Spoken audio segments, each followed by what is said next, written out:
오늘도 우리와 함께 하신 하나님께 감사드립니다. 주님의 구원이 우리와 함께 하심을 우리 함께 모두 믿읍시다. 주님의 구원은 아주 다양한 모습으로 나타납니다. 구원의 종착지는 같을지 모르겠지만 각자에게 처한 상황이 다르다 보니 구원의 방법은 각기 다릅니다. 어떤 이들에게는 위로를, 어떤 이들에게는 사람을 주시기도 하고, 또 어떤 이들에게는 단호함과 그리고 심지어 재앙이나 심판을 갖다 대시는 경우들도 있습니다. 모든 이들의 상황이 다르기 때문에 주님은 가장 좋은 방법을 통하여 하나님을 깨우쳐 주시지요. 하나님을 깨우쳐 주시는 여러 가지 방법들 중에서 가장 하나님을 명확하게 알 수 있는 선이 있다면 무엇이 있을까요? 사실 평탄하고 평안한 중에는 나보다 더 뛰어난 존재, 하나님의 존재에 대해서 이해하기 어려운 경우들이 있습니다. 비교도 잘 되지 않고 내가 잘 살아가고 있으니 하나님도 잘 살고 계시겠지, 이런 식으로 생각하고 끝나곤 합니다. 그런데 우리의 상황이 힘들고 어려운 일들이 일어나게 될 때 하나님의 크심은 더 크게 느껴지게 됩니다. 인간이 저항할 수 없는 대자연을 마주하게 될 때 비로소 경외심이 생기는 것처럼 우리도 주님의 크심을 보는 것을 통하여 하나님을 깨닫게 되는 것입니다. 오늘 우리는 에스겔의 이야기를 함께 또 살펴보며 에스겔 6장, 7장에 등장하는 심판을 통해 여호와를 알게 하시는 내용을 함께 살펴보려고 합니다. 출애굽기 9장 14절에 있는 말씀을 함께 먼저 읽어보도록 하겠습니다. 함께 읽어볼까요? 시작. 내가 이번에는 모든 재앙을 너와 내 신하와 내 백성에게 내려 온 천하에 나와 같은 자가 없음을 내가 알게 하리라. 아멘. 우리가 잘 알고 있는 10가지 재앙에 대한 이야기들이 이곳에 펼쳐지기 시작합니다. 신들의 전쟁, 어느 신이 진짜 신인가에 대한 이야기가 펼쳐지는 것입니다. 흥미진진한 일이 아닐 수 없습니다. 10가지 재앙의 대상이 되었던 모든 하나하나들은 나일강의 신들이었고, 개구리 신들이었고, 팔이나 이런 모든 신들은 다 하나같이 각 이스라엘 애굽 백성들의 존귀함을 받게 되는 신들이었습니다. 그들을 섬기고 있었고 그들이 대단하다고 믿고 있었습니다. 그런데 하나님 앞에서 척척 나가 떨어지는 것을 봅니다. 어떤 생각이 들었을까요? 우리가 10가지 재앙이 마무리되었을 때 애굽 백성들이 스스로 고백하는 이야기가 나옵니다. 그 신하들이 와서 바로한테 말하기를 우리가 망하게 된 것을 알지 못하십니까? 라고 말합니다. 그들이 의지하고 믿었던 모든 신들이 무너지는 것을 보면서 결과적으로 자신이 투자했던 삶이 다 무너졌음을 고백하게 되었던 것입니다. 우리도 알게 모르게 우리의 신들을 섬기면서 살아갑니다. 이 땅에 많은 이들이 섬기는 것과 같은 동일한 신들을 말이지요. 이스라엘 백성들이 그러했던 것처럼 우리도 동일하게 그것들이 최고인 양 생각하면서 살아갑니다. 그래서 그들이 먹는 식습관, 그들이 입는 의복, 그들이 살아가는 멋진 모습들을 보면서 나도 언젠가 저렇게 됐으면 좋겠다라는 생각을 하면서 행여나 신분 상승이 꿈꿔져서 공주에게 건져지게 되어 왕자라도 되면 대박, 성공이야 라고 생각하기 쉬워집니다.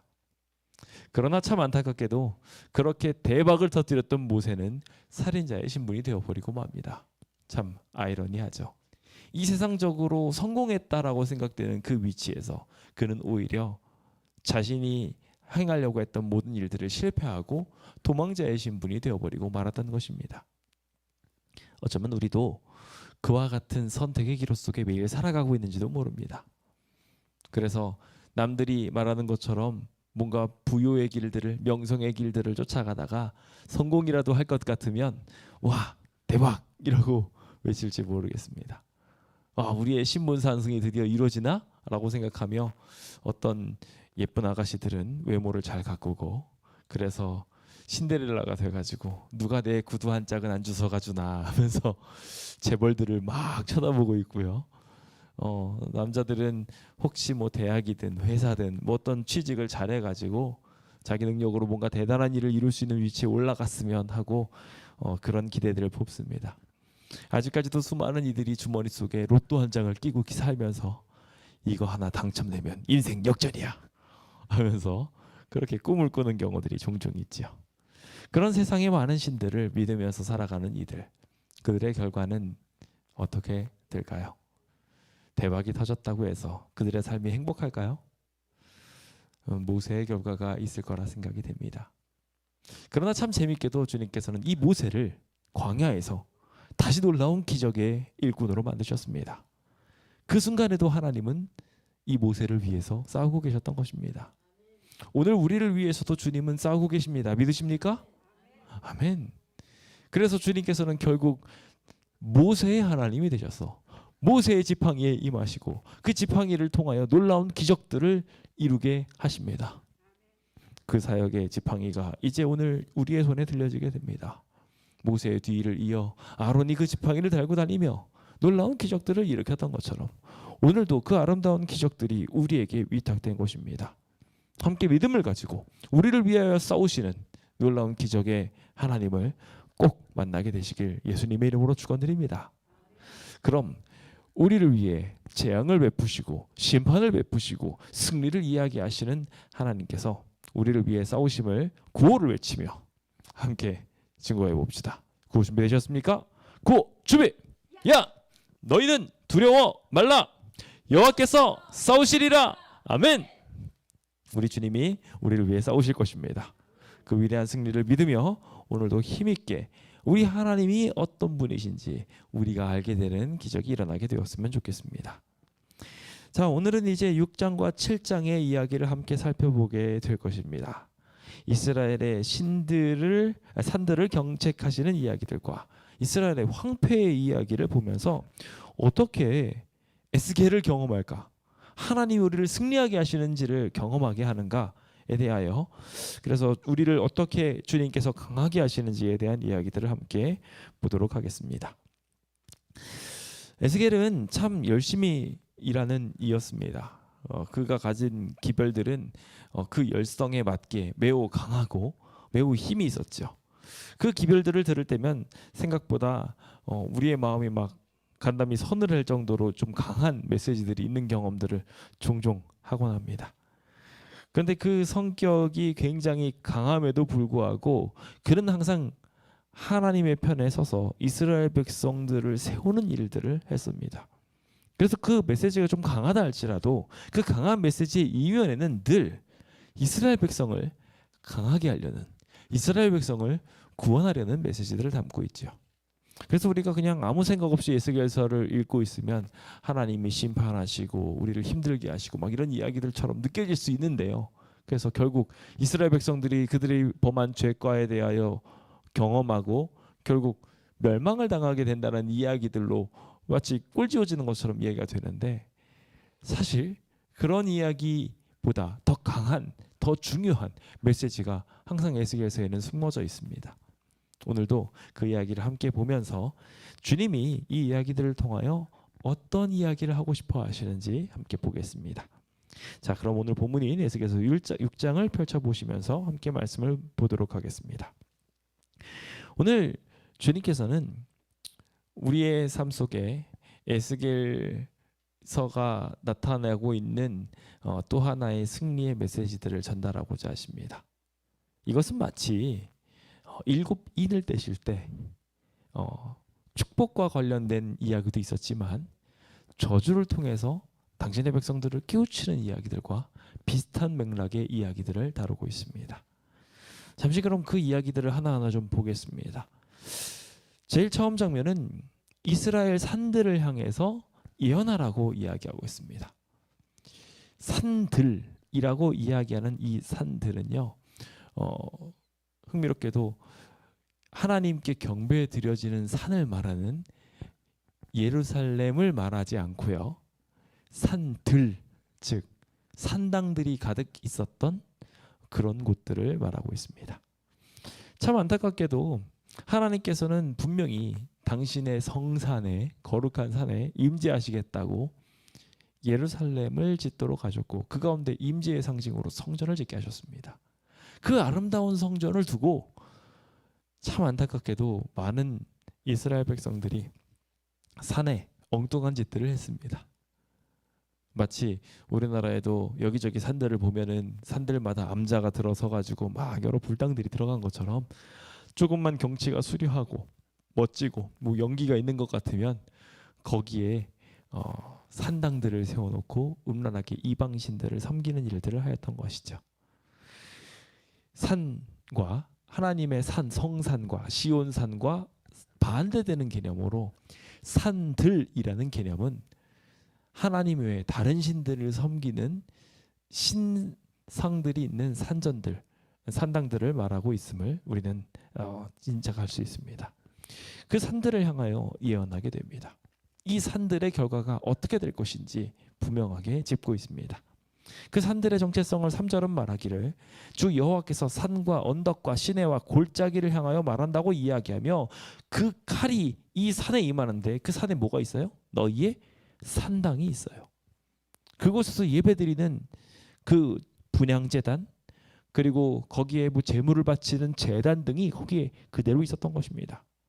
주님께서는 이곳에 심판이 임하게 될 것인데 이 심판이 임하게 되는 것을 통하여 이 산당들만 부서지는 게 아니라 산당에서 함께 예배를 드리고 있던 너희도 죽임을 당하게 되어 그 우상 앞에서 자신이 좋아 죽는 그 우상 앞에서 멸망을 당하게 될 것에 대하여 분명하게 기록하고 있습니다.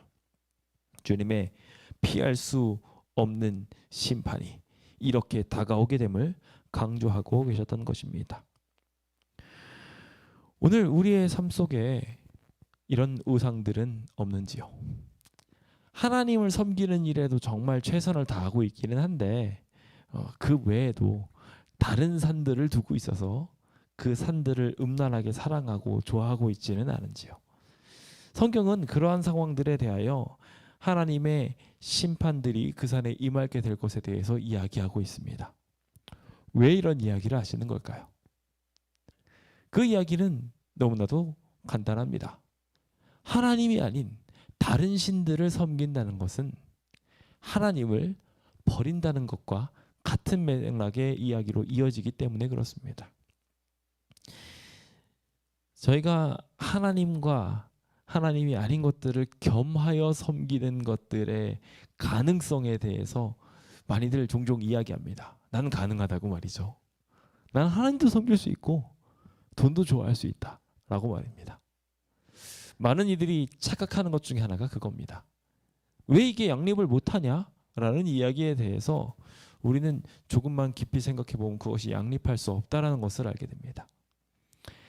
하나님께서 말씀하시는 하나님의 사랑은 그리고 하나님의 나라는 우리가 늘 말하듯이 이타적인 나라입니다. 이타적인 나라는 내 모든 것들을 남들을 위하여 줄 수 있는 나라가 되어야 합니다. 근데 우리 안에 이기적인 산이 하나만 들어있다고 생각해 봅시다. 그러면은 우리 욕심 중에 만약에 다른 것들은 다 나눠줄 수 있는데 그럴 수 있는 사람이 없겠지만 다 나눠줄 수 있는데 예를 들어서 우리 삶에서 별로 필요 없는 것처럼 보여지는 물에 대한 욕심만 우리가 좀 있다고 생각해 봅시다. 그러면요 그 물에 대한 욕심이 한도 끝도 없이 생기게 되면 어쩌면 그 욕심이 가득한 우리는 다른 사람이 마실 물조차도 다 뺏고 있을지도 모릅니다. 이게 재물과 하나님을 같이 섬기지 못하는 이유입니다. 우리가 재물에 대한 욕심을 조금이라도 갖고 있으면 그 재물에 대한 욕심으로 말미암아 하나님께 결국은 무너지는 모습을 보일 수밖에 없게 되고 이웃들의 재물도 결국 탐하게 될 수밖에 없기 때문이죠. 그래서 주님께서는 이와 같은 피할 수 없는 두 선택의 기로에서 너는 무엇을 선택하고 있니라고 물어보고 있습니다.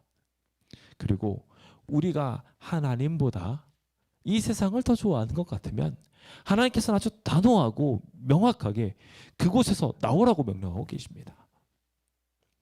오늘 우리의 삶에 모든 것들을 다 내려놓고 사는 것들 불가능합니다. 우리 당장 지금은 그런 것들 못하는 거 하나님도 알고 계십니다. 그런데 우리가 주님 안에 우리가 함께 하겠다고 선택하고 주님의 뜻대로 살겠다고 우리의 삶을 주님께 드리게 되면 모든 것들을 내려놓지 않아도 주님께서 주시는 성품을 통해서 우리의 삶 속에 기적이 일어나는 것들을 보게 될 것입니다. 하나 둘 우리의 마음속에 있는 욕심들이 내려지고 그것들이 변하여 행복으로 만들어지는 것들을 보게 될 것이며 종래는 저 하늘에서도 그 모든 것들을 내려놓을 수 있는 멋진 주의 백성이 될 거라고 믿습니다. 부디 그 아름다운 기적이 우리 안에 일어나게 되기를 예수님의 이름으로 축원드립니다. 참 속상하게도 이 이스라엘 백성들은 이 우상들을 놓지 못했어요. 당시 우상들은 무슨 우상들이었는지 제가 전에 한번 말씀드린 적이 있습니다. 이 당시 우상들은 결과적으로 풍요의 신이었어요. 이 신을 가지고 있으면 농사가 잘 된대요. 이 신을 가지고 있으면 애가 덜커덕 들어선대요. 그 신들이었어요. 그들이 믿는 신, 그들이 신는 바라는 건 우리가 바라는 것과 똑같아요. 지금. 그래서 이거 하나 좀 잘 되면 좋겠다고 생각하면서 우리 안에 넣고 있는 로또 쪽지랑 똑같더라는 거예요. 좀 잘 됐으면 좋겠다고 생각하면서 땅값이 올랐으면 좋겠다 하면서 쥐고 있는 땅과 똑같고요. 우리가 좀 평안하게 살아봐야지라는 생각을 가지고 투자하고 있는 투자 종목들과 똑같은 것일 수도 있습니다. 주님은 그런 것들에 기대어 살아가는 이들을 보면서 우상 숭배자라고 분명하게 말씀하십니다. 그 결과도 주님께서는 동일하게 말씀하시며 그 이스라엘의 산들 하나님이 아닌 다른 의지하는 것들을 의지하고 살아가는 이들을 향하여 주님께서는 그 제단들이 깨트려질 것이며 그 제단들이 무너질 것에 대하여 분명하게 말씀하고 계십니다. 우리는 그런 것들을 보고 있는 시대에 살아가고 있습니다. 야, 달러 최고야. 요즘에 달러들이 무너지고 있습니다. 그렇죠? 미국 경제가 최고라고 생각했는데 미국이 지금 파산나고 부도가 날 수도 있다는 얘기들을 들어요. 어떤 이들은 그래서 금을 사 모은대요. 저는요 언젠가는 이 금값도 무너질 거라고 생각을 합니다. 왜냐면요 금 뜯어 먹으실 수 있으신 분 계십니까? 없어요. 나중에 그거 쓸모없다고 생각되지만 아무 의미 없게 될지도 모릅니다. 오늘 우리의 삶에 영원한 가치를 가진 것은 아무것도 없습니다. 하늘나라 가게 되면요 금은 지천에 깔리는 돌덩어리랑 똑같은 거예요. 그런 거 가지고 우리가 막 목숨 걸고 살 필요가 뭐가 있습니까? 주님께서는 그래서 그런 모든 것들이 결국은 아무것도 아닐 거라고 이야기하면서 우리가 만든 우상들, 우리가 만든 모든 좋은 것들을 보면은요 그것들 다 함께 무너질 거라고 말하고 있어요. 우상을 향하여 부질없는 것이라고 말하며 그 산당들은 다 무너지고 그 분향지들도 다 부서질 거라고 분명하게 말하며 거기에 계속 남아있게 되면 그 욕심 안에 그가 계속 있게 되면 우리가 만든 것으로 인해서 우리가 만든 허상들로 인해서 우리도 같이 멸망하게 될 것이다라고 명확하게 집어내고 있습니다. 오늘 우리가 부질없는 우상들을 세우고 있지는 않은지 스스로 한번 잘 점검해 봅시다. 우리가 주님을 의지하며 나아가게 된다면 하나님은 우리에게 주님을 의지한 자들은 주님을 의지하는 것에 대한 보상을 그리고 이 땅을 의지한 자들은 이 땅과 함께하는 멸망을 경험하게 만들어 주실 것입니다. 주님은 결국 이 모든 것들을 이야기하며 한 가지 메시지를 주시는데요. 참 재밌게도 이렇게 산들을 무너뜨리시는 이유가 있었습니다. 산들은 왜 무너뜨리시는 걸까요? 그냥 넌 내 말 안 들었으니까 멸망당해야 돼! 라는 생각으로 하셨을까요? 아니라는 거예요. 주님께서는 이 멸망당해야 될 백성들, 하나님을 거절한 이 백성들 중에서 깨우칠 수 있는 사람들을 보고 이 일을 행하셨습니다. 무너지는 산들을 보고 아 이거는 쓸데없는 거구나. 누가 최고다? 하나님이 최고다. 하나님께로 돌아가야 되겠다는 생각이 들도록 남아서 돌이키는 사람들, 살아남은 자들, 이 여러 나라의 이 백성들이 막 흩어질 때도 끝까지 살아남을 자들이 있을 것을 보면서 주님께서는 이 칼을 드신 거예요. 이 백성들이 살아나도록 말입니다. 우리 안에 암덩어리가 생겼어요. 그럼 어떻게 됩니까? 요즘에 암덩어리를 치료하는 놀라운 기술이 하나 생겼다고 하더라고요. 제가 정확한 이름은 검색해봐도 못 찾겠어가지고 놓쳤는데 그 무슨 레이저 같은 걸 쏴가지고 예, 뭐 표적 치료를 이렇게 하는 기기가 있는데 그 기계 이름이 정확하게 뭔지 모르겠어요. 여기 필요 없는 세포까지 옛날에는 방사선들은 다 뚫어가면서 이렇게 치료를 했는데 이제는 그렇게 할 필요 없고 그 원하는 부분만 딱 정확하게 해가지고 팍 그 부분만 없앤다고 합니다. 아, 대단합니다. 멋진 치료예요. 저는 그 치료법이 어떻게 앞으로 진행될지는 잘 모르겠습니다만 참 멋진 치료라고 생각을 합니다. 하나님께서도 그렇게 우리의 삶을 망가뜨리는 암적인 부분을 도려내기 위해 하나님께서는 심판을 베푸신 것이라고 생각을 합니다. 우리에게 재앙과 험난한 길들을 보여주신 것은 무엇이 참신인지 깨닫게 하기 위함이셨습니다. 이 애굽의 재난이 막 일으키게 되었을 때 재난이 딱 고센 땅에만 안 떨어지고 있으니까 그 고센 땅에 있는 이들을 보면서 다른 사람들이 경외심도 느꼈겠지만 동시에 이런 사람도 분명히 있었을 거예요.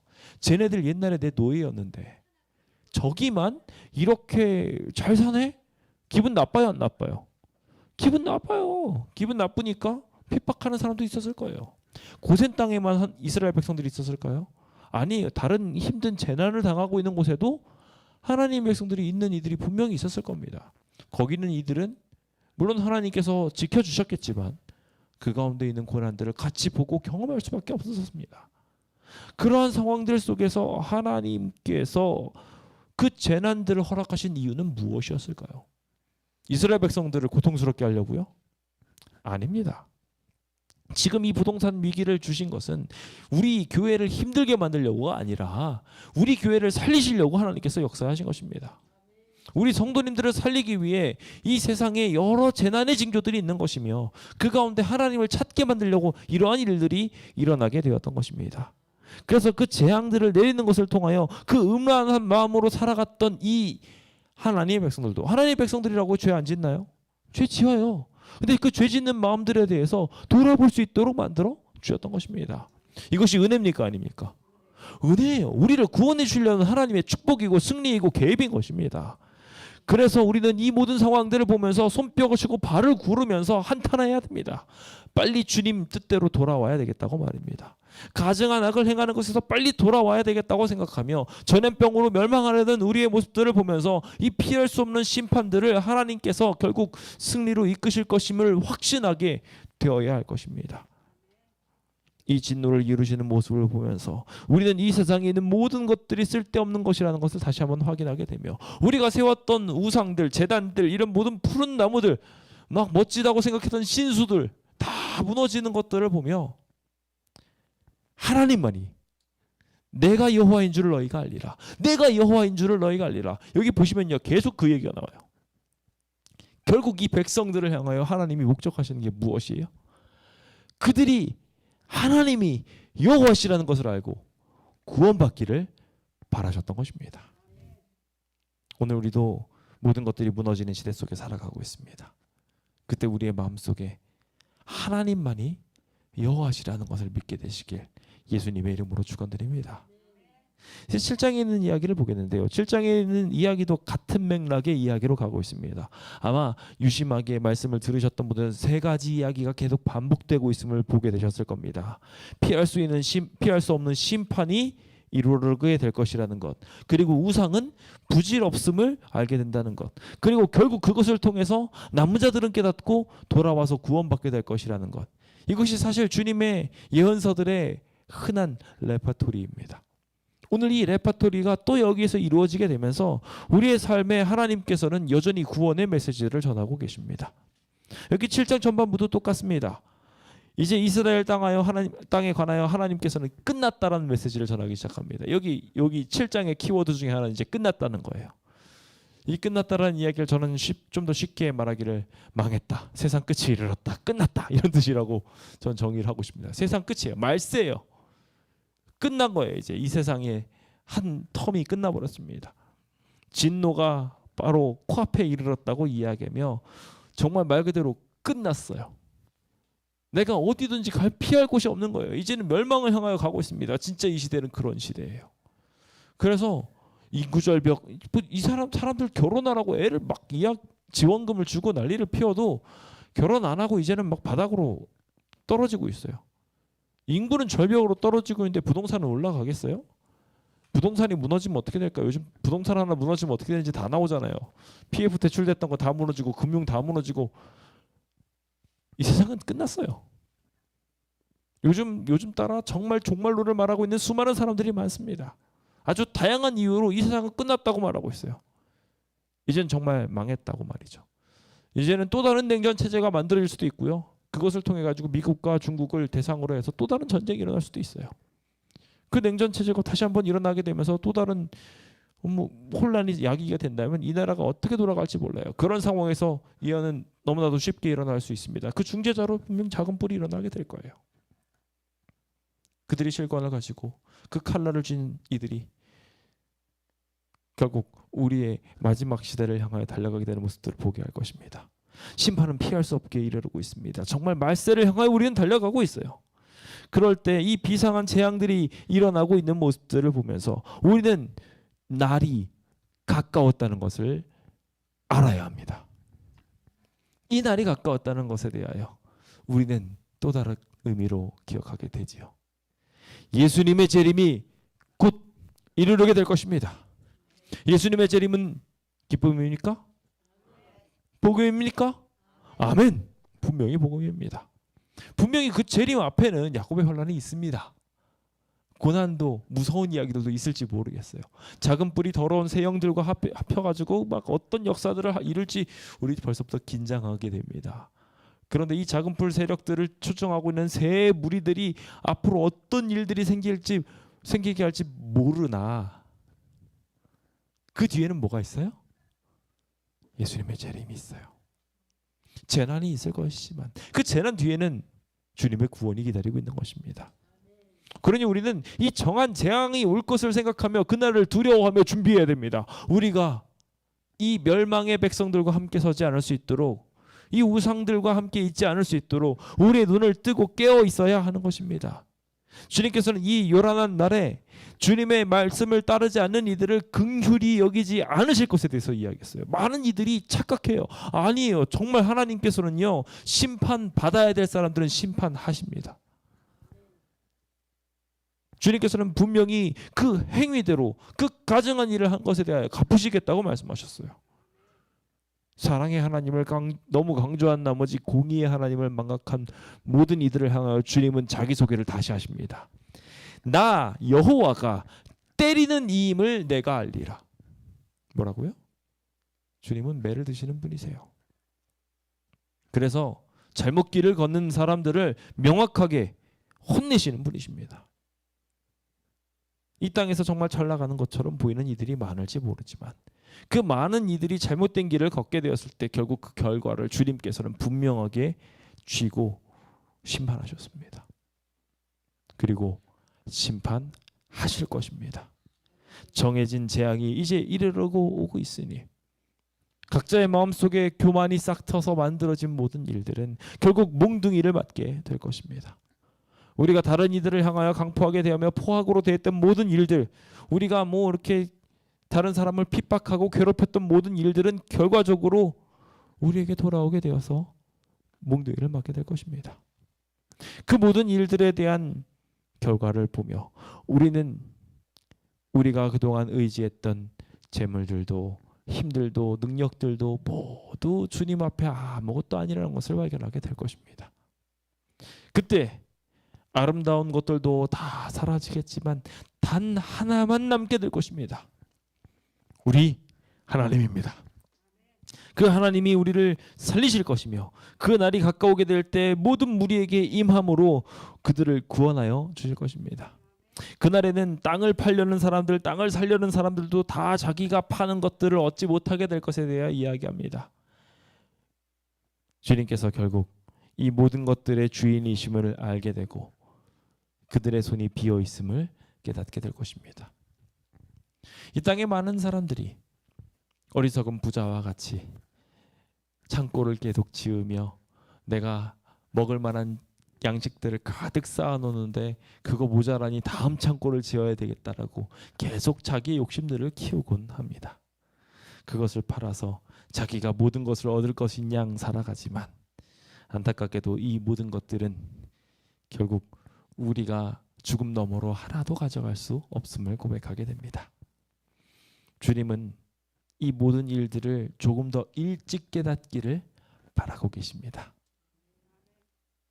다음 없는 하나님의 복을 우리가 모두 누릴 수 있게 되기를 예수님의 이름으로 축원드립니다. 이제 함께 나팔을 불어 주님이 우리와 함께 하심을 떠올려 봅시다. 전쟁에 나갈 사람이 하나도 없게 되는 그 상황이 이르기 전에 우리 모두 깨달아서 주님 만날 수 있는 우리 모두가 되었으면 좋겠습니다. 여기 에스겔서 7장 14절은 참 안타까운 모습을 설명하고 있는데요. 저도 걱정하는 바 중에 하나입니다. 저희 교회 앞에 이제 심각한 전쟁들이 놓여 있을 수도 있습니다. 뭐 전쟁 없이 하나님께서 순탄하게 모든 일들을 끝내실 수도 있지만 조합들은 저희를 향해서 계속 이야기하면서 싸움을 걸어옵니다. 그래서 명도하겠다부터 시작해서 우리가 여기 쳐들어와서 설명하겠다 이렇게 하면서 막 일종의 뭐 액션들을 자꾸 취합니다. 당신네들 별거 아니지 않느냐라는 식으로 액션을 자꾸 취하는 것 같아서 굉장히 속상합니다. 그런 속상한 이야기들을 보면서 저희는 몇 번의 나팔을 불어보았습니다. 근데 이제 나팔을 부는데 마지막 때가 됐을 때 이 멸망에 가까운 시대가 된 하나님의 교회의 특징들 중에 하나가 14절의 모습임을 보게 됩니다. 전쟁에 나가야 돼서 나팔을 부는데요. 모이는 사람이 없어요. 그렇게 되면 결국 이 진노가 그 모든 무리에게 이르렀기 때문에 그런 일이 일어났다고 설명하고 있는 것을 보게 됩니다. 각자 자기가 사고 파는 일들에 빠져 있어요. 자기가 해야 될 일들이 있고 자기에게 중요한 일들이 많아요. 그러다 보니 결국 그 일들에 매진하고 살아가는 일들에 익숙하다 보니 진짜 목숨을 유지하는 일에는 도망하기에 바쁜 거예요. 우리나라 전쟁이 만약에 일어나면 어떻게 될까라는 이야기들에 대해서 어떤 이들은 우리나라가 무조건 이길 거야 라고 생각하시는 분들인데 걱정하는 사람들의 이야기 중에 이야기를 들어보면 이런 얘기가 태반이에요. 대부분 도망갈 거라고요. 전쟁이 일어나면 평안에 휩싸여 있는 우리들이 다 도망가 버릴 수도 있다는 얘기를 들으면서 한편으로 공감이 갑니다. 전쟁이 일어났어요. 어떻게 하실 거예요? 그 이야기에 대부분 사람들이 난 나가서 전쟁을 싸우겠어 라고 하는 사람들보다 도망가겠다는 사람들이 더 많이 생겨날 수 있음을 현 시대들은 말하고 있습니다. 각자 자기 사는 일에 바쁘다 보니까 자기가 하는 일이 더 좋다 보니까 그 일에 휩싸여서 살게 되는 거예요. 그리고 그것을 더 중요하게 여김으로 인해서 결국 그 수고들로 인해서 정작 필요한 생명을 유지하는 전장에는 나가지 못하는 일들이 생겨나게 될 수도 있다는 것입니다. 이스라엘 상태가 결국 그러하게 되었습니다.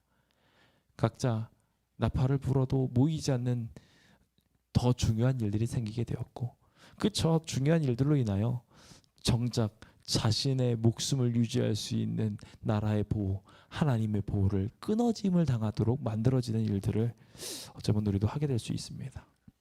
결국 그 당시에 자기가 가지고 있는 진짜 큰 재물들을 가지고 있어도 아무것도 하지 못하게 됨을 경험하게 될지도 모릅니다. 제가 얼마 전에 일종의 약간 다큐멘터리 비슷하게 만들어진 뭐 영화를 설명하는 이야기를 잠깐 영상으로 보게 된 적이 있는데 난징이라는 영화를 대상으로 설명한 이야기였습니다.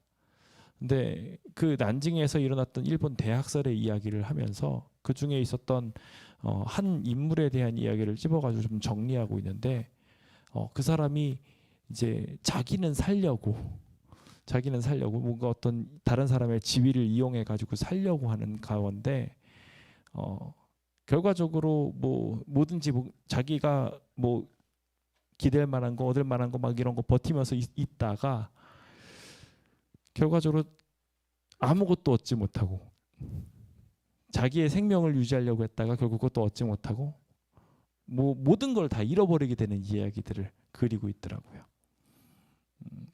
자신의 민족들도 버렸어요. 그래서 지도자들이 있는 대항군이 있는 곳들도 자기 가족들을 지키려고 불어버리고 그래가지고 다 이렇게 했는데 마지막에 이제 그들이 와가지고 이제 사람들을 다 잡아 죽이려는 가운데 자기가 이제 페이퍼를 하나 종이를 하나 꺼내듭니다. 나 이런 사람이라고, 나는 그래서 살아있는 사람, 나는 당신네들 편이고 일본 사람들 편이라고 말해서 그 증서를 보여주는데 그 증서가 유효 기간이 다 됐어요. 그래가지고 그 사람도 그냥 포로로 끌려가가지고 자신이 가지고 있었던 가족들 막 죽임당하고 막 그런 거 눈앞에서 다 보게 되고, 그런 비극의 이야기들을 잠깐 다루는 이야기를 보게 됐습니다. 그 사람이 결국 어떻게 되는지는 제가 뭐 영화를 보지 않아서 모릅니다만은, 마지막 시대에 어쩌면 우리도 나 혼자 살겠다고, 내 욕심을 채우겠다고 살아가다 이와 같은 선택의 기로에 빠지게 될 수 있음을 보게 됩니다. 주님은 이와 같은 일들이 우리의 삶에 만연하게 될 때 결국 우리의 나라가 멸망에 이르를 수 있음을 보셨기 때문에 주님께서는 이 재앙을 두시고 재앙 가운데 참되게 하나님을 따르는 이들이 주님을 발견할 수 있도록 기판들을 두셨던 것입니다. 주님은 결국 우리를 구원하기 위하여 오실 것입니다. 그 구원하러 오실 것을 우리가 명확하게 알고 기다린다면, 마치 광복을 기다리면서 끝까지 싸웠던 이들과 같이, 심지어 우리는 하나님의 승리와 함께 동행하게 된다면 광복을 위하여 싸웠던 투사들은 죽고 끝이지만 우리는 죽어도 살게 됩니다. 그러니 얼마나 좋은 선택이고 얼마나 좋은 것입니까? 그러니 우리는 모두 함께 재난을 피해서, 재앙을 피해서 산으로 나아가며 우리 모두의 방향을 하나님께로 온전히 바꿔야 할 것입니다. 죄로 인해 슬피 울며 우리 모두 함께 주님의 뜻대로 살아가기로 결심해야 됩니다. 우리는 주님의 그 크신 은혜 덕분에 우리는 굵은 배로 허리를 묶게 될 것이고 두려움으로 우리를 덮게 될 것이며, 수치가 무엇인지 제대로 알게 되고, 여기 대머리가 된다는 얘기는 무슨 얘기냐면요, 그 자신의 죄가 너무 커서 회개할 때 백성들이 자신의 머리를 밀곤 했습니다. 자신의 죄에 대하여 나는 죄인입니다라는 것을 겸손하게 표현하기 위해서 종종 이제 머리를 미는 방식으로 그렇게 했는데, 이렇게 대머리가 돼서 회개하겠다는 얘기인 거예요. 그렇게 하며 은이 필요 없으니까, 이것 때문에 내가 하나님을 배반했다고 은을 거리에 던지고 금을 오물같이 여기고, 하나님이 우리의 진짜 구원자시라는 것을 다시 한번 확인하며 이것들이 죄악의 걸림돌이 됨을 깨닫게 되는 놀라운 기적들이 일어나게 될 것에 대해서 성경은 분명하게 말하고 있는 것입니다. 화려한 장식, 그것들로 인하여 많은 이들이 교만을 품고 우상의 미운 물건들 때문에 결국 우리가 멸망의 길을 들어서게 되었습니다. 우리가 온전한 것들을 깨닫게 된다면 그것을 오물로 여기게 될 수 있을 것이며, 그것으로 인해서 우리가 타국의 손에 넘겨지게 되었음을 깨닫게 될 것입니다. 마치 히스기야가 궁전에 있었던 모든 보물들을 자랑하면서 보여주면서 내가 이런 것들의 영광을 입었다 이런 식으로 자랑하게 되었을 때 오히려 그것이 자신의 나라를 멸망시키게 되는 계기가 되었던 것처럼, 오늘 우리의 삶 속에서도 이와 같은 우리를 멸망시키는 우상이 무엇인지 깨닫게 되는 일들이 분명하게 일어나게 될 것입니다. 이제 그 사실을 명확하게 알며 우리의 몸을 주님 앞에 묶어봅시다. 쇠사를 가지고 묶어서 이 포악이 가득 찬 성읍에 나 하나만큼이라도 주님 앞에 굴복하는 사람으로 바뀌기로 결심해 봅시다. 성소가 더 이상 더럽혀지지 않을 수 있도록 함께 기도하고, 성소가 위험을 당하고 있는 이때 우리의 교만도 같이 그치며 패망이 가까우고 있음을 깨닫고 이제 주님 앞에 겸손하게 무릎 꿇기로 결심해 봅시다. 구호봉사 316페이지는 머지않아 아주 큰 고통스러운 환란이 이르게 될 것에 대해서 이야기합니다. 예수님이 오실 때까지 꺼지지 않을 환란의 연속들이 일어나게 될 것을 말하며, 열국들이 사이에서 끊임없이 이런 어려운 이야기들이 계속 피어날 것을 말하고 있습니다. 진실로 우리는 그 시대에 살아가고 있습니다. 주님은요, 이런 모든 것들을 다 미리 알려주셨고 그것들을 통해서 어떻게 하면 살아날 수 있는지 알려주셨습니다. 주님은 주님을 섬기며 우리 주변들과 더 깊이 연합하는 것을 통해서 이 모든 환란들을 극복해 나가기를 기대하고 계십니다. 오늘 우리 함께 주님이 우리를 한 번도 저버린 적이 없다라는 것을 믿게 되시길 예수님의 이름으로 축원드립니다.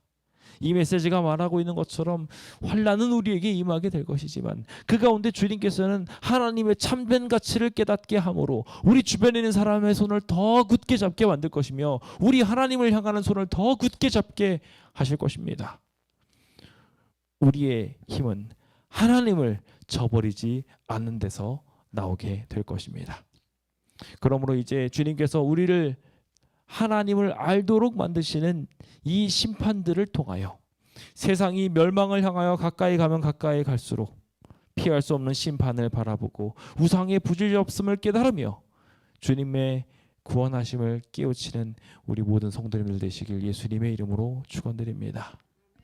지금 복음 2권에 있는 말씀을 마지막으로 오늘 말씀을 마치고자 합니다. 하나님께서는 마지막 때에 일어날 일들을 나타내 주심으로 당신의 백성들이 반대와 진노의 폭풍에 대항하여 설 수 있는 준비를 갖출 수 있게 해주셨다. 그들 앞에 있는 사건들에 관하여 경고를 받은 자들은 조용히 앉아서 다가오는 폭풍을 기다리면서 주님께서 환난 날에 충성된 자들의 방패가 되어 주실 것이라고 스스로 위로해서는 안 된다. 재앙의 시간들이 다가오고 있습니다. 주님은 그것을 갖출 수 있도록 미리 알려주셨습니다. 왜 알려주셨을까요?